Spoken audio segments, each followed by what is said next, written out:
everybody, it's attorney Ashley Goggins, and I help men in family law cases protect what matters most: their peace, their pockets, and their relationship with their kids. And today is day 6 of the 12 days of free game. Day 6, and we're going to be talking about the discovery phase.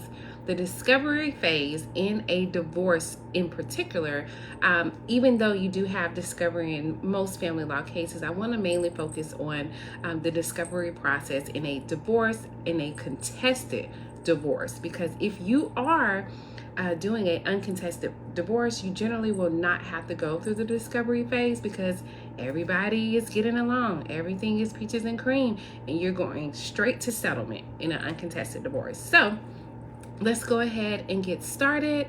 If you know anybody that may need this information, tag them below.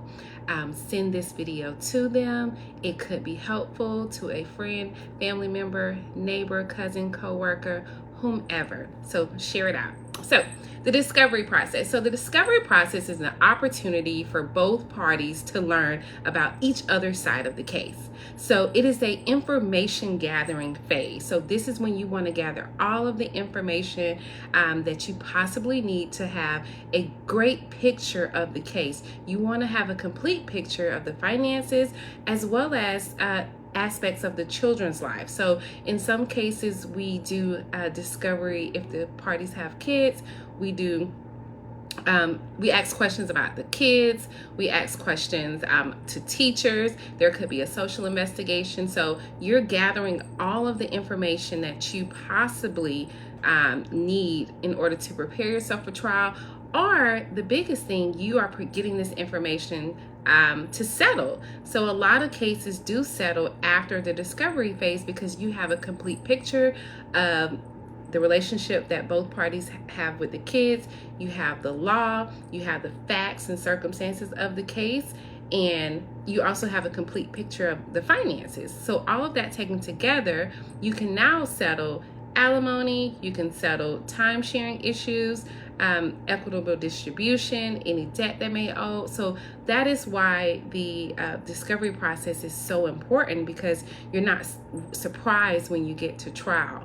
And so I want to focus on the biggest part of discovery in a divorce case is going to be mandatory disclosure. So mandatory disclosure deals with the financial aspects of the parties.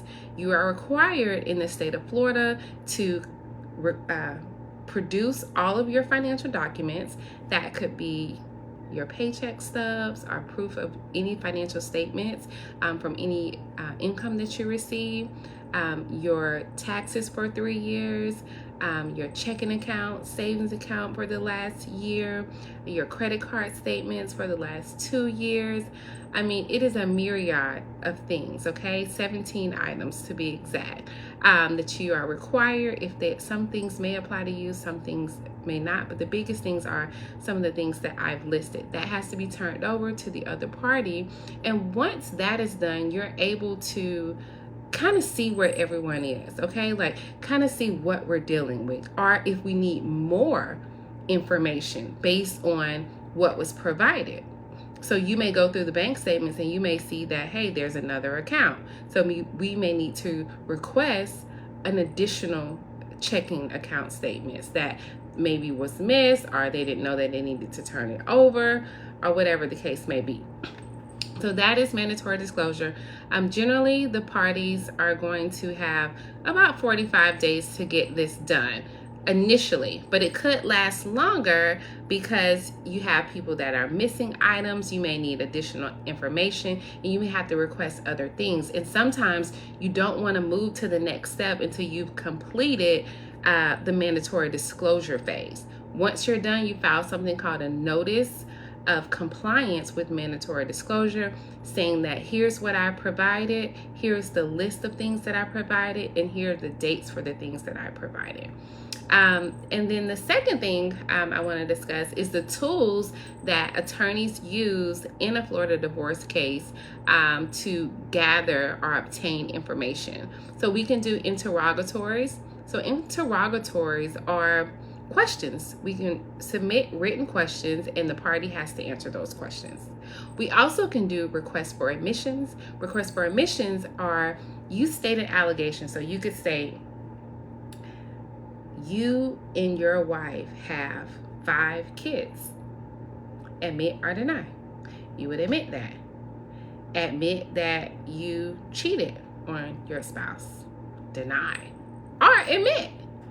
Admit that you have $100,000 in a secret account at ViStar.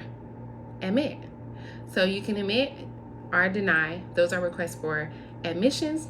Also have requests for production, and the request for production is basically produce your health records, not your health records, your health insurance card, or produce your benefits summary. Not protected information, but just, your bank statements from Community First, because I only have the ones from ViStar. You also can do depositions. Depositions are when you sit down with the opposing party or any witnesses that they may have, and you ask them questions under oath with the court reporter, and you can ask them anything you want about the case, anything that may lead to relevant information. You can also subpoena.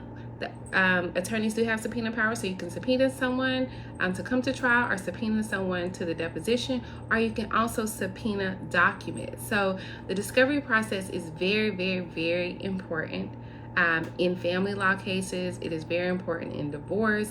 It is critical that you comply with all of the deadlines, the timing, and it is also very important that you get as much information as possible so that you can know whether your settlement is a good settlement in light of the unique circumstances in your case. Okay, if you need assistance, give me a call, schedule a consult. We'll be talking tomorrow about the next step, and we will be doing this until day 12, Christmas Eve. I'll see you guys tomorrow. Bye.